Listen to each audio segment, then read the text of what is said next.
패밀리 여러분 안녕하세요. 살빼남입니다. 저속 노화라는 말 들어보셨죠? 말 그대로 노화를 늦추는 개념인데요. 이 저속 노화 도시락이 최근에 세븐일레븐에서 나와서 화제가 되고 있습니다. 그런데 이 저속 노화 도시락 왠지 딱 보기에 다이어트에도 좋을 것 같은데 어떨까요? 오늘은 이 저속 노화 도시락에 대해서 이 다이어트 관점에서 한번 살펴보도록 하겠습니다. 저속 노화란 서울 아산병원의 노년내과 교수로 재직하고 계시는 이 정의원 교수님이 최근 밀고 계신 개념입니다. 유튜브도 운영하고 계시고 최근 방송 활동도 좀 활발하게 하고 계시죠. 일단 저속 노화라는 개념부터 조금 더 설명을 드리자면, 저속 노화는 간단하게 말하자면 노화를 늦추는 개념입니다. 따라서 겉보기로도 좀 덜 늙어 보이겠죠. 하지만 단순히 겉보기로만 노화를 늦추는 건 아니에요. 저속 노화는 이 내재 영양을 좀 관리를 해서 늙어 죽을 때까지 남에게 의지하지 않고 혼자 살 수 있는 능력을 좀 키우는 개념입니다. 그러니까 늙더라도 건강하게 늙겠다는 거죠. 내재 영양이란 뭐 질병, 혈압, 혈당 등등 눈에 보이는 그런 수치적인 건강뿐만 아니라 휴식, 멘탈 관리 등등 이 인간 삶의 모든 요소를 고려합니다. 그리고 바로 그 저속 노화 도시락이 세븐일레븐에서 나왔다고 해요. 일단 종류는 총 5개고요.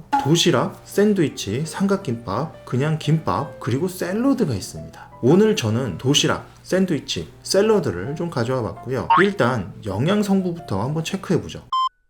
우선 탄수화물, 단백질, 지방의 1일 권장 섭취량 기준부터 확인하고 가실게요. 한국인 영양 섭취 기준에 따르면 탄수화물은 55에서 65%, 지방은 15에서 30%, 단백질은 7에서 20%입니다. 그런데 도시락부터 보면 탄수화물은 좀 적고 지방은 조금 더 많고 단백질도 좀 많아요. 참고로 저속 노화에서는 탄수화물이 무조건 나쁘다고 해서 무조건 먹지 말라고는 안 하고요. 복합 탄수화물은 권장을 하고 설탕 같은 단순당, 정제당질을 피하라고 합니다. 이건 다이어트에서도 마찬가지죠. 똑같습니다. 단순당은 혈당을 빠르게 올려서 혈당 스파이크를 유발하고 그러면 인슐린 분비가 과도해지면서 지방 합성이 활성화되거든요. 추가적으로 노화 쪽도 더 살펴보면 당이 AGE를 발생시키고 이게 염증을 유발해서 노화를 불러일으키므로 역시 당을 피하라고 합니다. 자, 그리고 이 도시락에 지방이 좀 들어가는 부분이 있긴 있는데 저속 노화도 건강한 지방, 예를 들어서 생선이나 견과류 이런 지방은 먹어도 된다고 합니다. 이건 다이어트도 마찬가지죠. 그리고 단백질 같은 경우에 저속 노화에서 노년이 될수록 더 중요하다고 해서 단백질은 최소 권장 수준은 꼭 먹기를 권유하고요. 뭐 다이어트에서도 단백질은 당연히 권유를 하고 있죠. 그래서 좀 비슷한 면이 생각보다 많은 편입니다. 어쨌든 도시락은 이 기준으로 봤을 때 크게 나쁘지 않고요. 당류도 적은 편입니다. 나트륨도 뭐 딱 맞고 칼로리도 525칼로리라 한 끼에 적절합니다. 그 다음 잡곡 샌드, 이건 이제 샌드위치죠. 이거는 단백질은 좀 적어요. 닭가슴살이 있긴 한데 역시 잘라서 넣다 보니까 그런 것 같고요. 대신 지방이 조금 더 많습니다. 그리고 렌틸콩 샐러드, 이거는 샐러드인데 렌틸콩이 좀 들어갔고 단백질은 적지만 지방도 적고 대신 탄수화물이 조금 더 많습니다. 일단 탄수화물이 1일 기준은 좀 넘어요. 당류도 3개의 음식 중에 그 잡곡 샌드하고 도시락에 비교해서는 제일 많은 편입니다. 결론적으로 영양 성분만 보면 이 다이어트 기준으로는 도시락이 가장 좋고요. 나머지 2개는 나쁘지는 않은데 엄청 좋다고 보기는 어려울 수도 있다. 그런데 이거는 이제 영양 성분 비율만 좀 봐서 그런 거고 이 안에 들어간 음식을 또 실제로 따져보면 이야기가 살짝 좀 달라집니다. 일단 렌틸콩 에그 샐러드부터 보면 탄수화물이 많은 게 이게 사실 채소가 많아서 어쩔 수 없는 것 같아요. 그리고 이 중에 많은 부분이 또 섬유질을 또 포함하기 때문에 이게 나쁜 식사는 절대 아닙니다. 오히려 채소하고 단백질 비중을 좀 따져보면 균형 잡힌 식사라고 할 수도 있고요. 이게 바로 음식을 보지 않고, 그러니까 실제 음식을 안 보고 영양 성분만 보면 안 되는 이유입니다.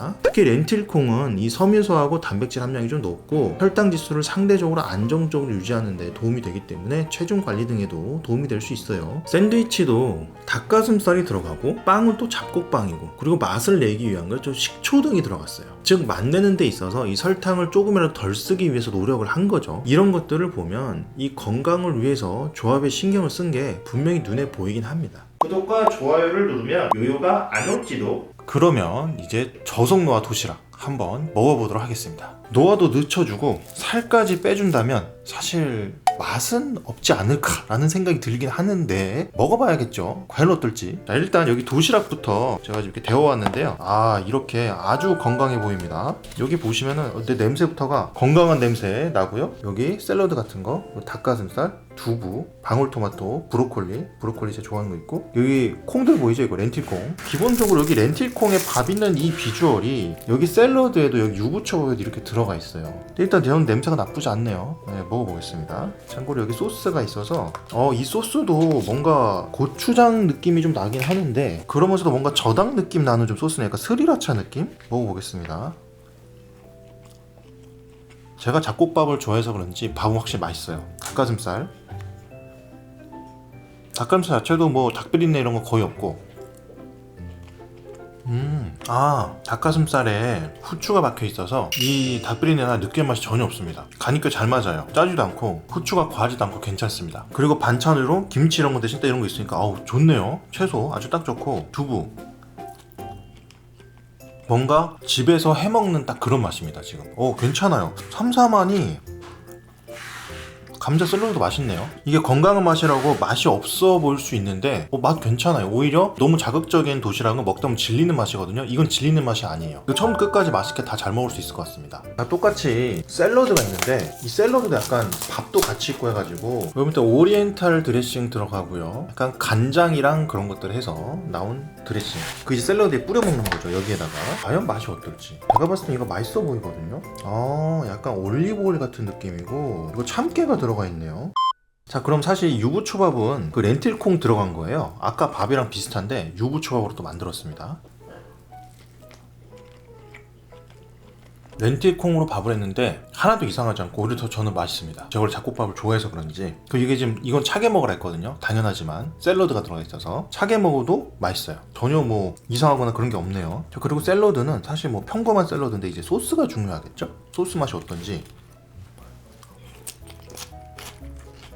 이 소스도 일반적인 그 편의점 샐러드 소스는 좀 더 강하고 좀 더 맛이 세고 좀 더 짠데, 이거는 간이 삼삼해요. 전반적으로 다 삼삼하고, 근데 질리는 맛이 아닙니다. 편의점 도시락인데 편의점 도시락 같지가 않고 약간 그 시켜먹는 배달 도시락 있죠. 거기서 다이어트 전용 도시락 나오는 거, 그런 느낌입니다. 괜찮습니다. 정말로 나쁘지 않아요. 그리고 제가 지금 또 궁금했던 게 사실 샌드위치예요. 샌드위치도 편의점에서 도시락이랑 같이 간편식으로 가장 많이 찾는 식품 중에 하나인데, 도대체 맛이 어떨지 보시면 안에 이렇게 들어가 있고요. 요렇게 마요네즈 느낌? 요거트 드레싱, 마요네즈가 아니라 요거트 드레싱 들어가 있고요. 빵은 확실히 뭔가 밀빵 이 냄새가 납니다. 그냥 일반 밀가루 빵이 아니고, 여기도 봤을 때 이 호밀분 그리고 밀 후레이크, 귀리 후레이크 이런 거 들어가 있거든요. 여기 안에 이렇게 박힌 것들이 있어요. 화면에 잡힐지 모르겠는데 여기 이렇게 조그맣게 박힌 것들이 있습니다. 이런 것들이 귀리 후레이크가 들어간 게 아닌가. 잡곡빵이죠, 어떻게 보면. 먹어보도록 하겠습니다. 자, 일단 보통 샌드위치들이 단맛이 좀 많이 나잖아요. 근데 이게 단맛이 거의 없어요. 약간 아까 그 요거트도 들어가서 그런지 약간 오히려 신맛 정도에 좀 더 가깝고, 단맛이 아주 살짝 있고, 그리고 식감이 참 좋은 게 오이나 어떤 당근 같은 씹는 것들이 또 있는데 거기에 고기가 또 쫙 씹히는 맛이 또 같이 있어요. 채소에 오독오독 씹히는 맛이랑 고기에 아주 중후한 씹히는 맛이 또 같이 있어가지고 식감도 좋습니다. 전반적으로 잘 어울려요. 또 이 신맛이 잡곡빵이랑도 잘 어울린다. 괜찮다. 저는 일단 이걸 다 먹어봤는데 가장 지금 딱 생각이 떠오르는 게 뭐냐면, 기존 편의점 도시락들은 맛하고 양을 주로 신경을 썼거든요. 근데 맛이 좀 자극적인 맛이었습니다. 근데 이거는 자극적인 맛은 아니에요. 삼삼하면서 오래 먹을 수 있는 맛, 약간 정말 식단으로 먹을 수 있을 만한 맛이고, 사실 예전의 편의점 도시락들은 건강이나 다이어트적으로 봤을 때 그렇게 권장할 것들은 좀 아니었던 것 같아요. 근데 이렇게 건강에도 좋고 다이어트에도 좋은 이런 도시락, 이런 간편식들이 출시가 되는데 이게 맛도 삼삼하니까 또 괜찮아요. 그래서 저는 아주 좋은 제품이 나온 것 같습니다. 그래서 이게 주변에 이제 세븐일레븐이 있고, 또 우리가 현대 사회생활 하다 보면 밥을 못 챙길 만할 때도 있잖아요. 그럴 때 바로 옆에서 편안하게 이렇게 뭔가를 구매할 수 있다는 거는 정말 좋은 것 같습니다. 그래서 저는 좋은 제품이 나왔다고 좀 생각을 합니다. 오늘은 저속노화 도시락 등의 상품을 리뷰해봤는데, 사실 여러분, 노화 방지와 다이어트는 원래 빼놓을 수 없는 관계예요. 예를 들어서 1일 1식이라는 단어도 들어보셨을 텐데, 이를 창안한 나구모 요시노리 박사에 따르면 시르트윈 유전자가 그 1일 1식의 기반입니다. 그 기전인데요. 이 유전자가 활성화되면 노화가 방지되면서 동시에 살이 빠지게 되는 거예요. 즉 1일 1식도요, 알고 보면은 이 항노화, 그러니까 늙지 않는 거에도 분명히 기반이 있었다는 겁니다. 그걸 염두에 두고 있었던 거예요. 간헐적 단식을 하게 되면 자연스럽게 늦게 되는 이 오토파지라는 개념도 원래는 세포 청소를 하면서 항노화 효과가 있기 때문에 연구되던 것이고요. 또 FMD라고 해서 단식 모방 다이어트도 이 창안자인 발터론고 박사님이 원래는 장수학, 즉 오래 사는 학문을 연구하던 분입니다. 즉 생각보다 장수 연구하고 다이어트 연구가 연구자가 겹치는 경우도 많고 심지어 방법론적으로 좀 겹친 경우가 굉장히 많아요. 특히 FMD 같은 경우에는 이 개발한 것 자체가 이게 뭐 오키나와나 지중해 등의 이게 장수촌, 막 백세촌을 돌아다니다 보니까 거기 사시는 100세이신 분들이 막 비만율도 엄청 낮고 뭐 허리도 날씬하고 막 그렇네 해서 다이어트법으로도 그 식단을 참고하는 거예요. 이렇게 해서 오늘은 저속노화 도시락을 한번 좀 리뷰해봤고요. 우리 패밀리 여러분들에게 많은 도움이 되었으면 좋겠습니다. 특히 어쩔 수 없이 현대사에서 좀 도시락 먹을 때 있을 텐데 그럴 때 이런 제품들 활용해보면 좋을 것 같고요. 오늘도 다이어트와 건강을 위해서 열심히 공부하시고 노력하시는 우리 패밀리 여러분들, 저는요 여러분이 정말로 자랑스럽습니다. 이상 여러분의 다이어트 가이드 살빼나 그리고 브로콜리였습니다. 감사합니다.